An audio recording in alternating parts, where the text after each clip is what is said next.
femme qui avait un long nez crochu, qui avait une verrue comme ça. Ça faisait pencher le nez, ça faisait râper le nez d'ailleurs sur le sol. Elle avait le nez sur le sol, elle était toute voûtée comme ça. Dévoûtée. Mais elle se tenait droit du derrière. Et puis c'était une vraie sorcière comme on en voit quand on nous raconte des histoires comme ça. Et c'était une sorcière un peu particulière parce qu'elle écoutait France Culture et elle lisait des livres de développement personnel à longueur de journée.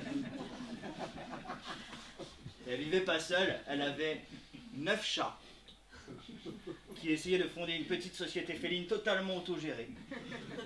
Chacun partageait la même quantité de pelotes de laine et la même quantité de pâté. Et depuis quelque temps, c'était du pâté vegan. Qui n'était pas pour déplaire aux souris de la maison comme ça, qui se pavanaient en liberté. Et puis il y avait un tout dernier animal qui vivait là dans cette maison avec la sorcière, c'était un corbeau. Un poète.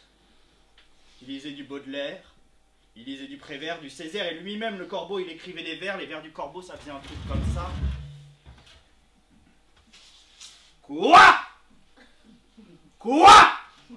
À croire que croître me laisse quoi?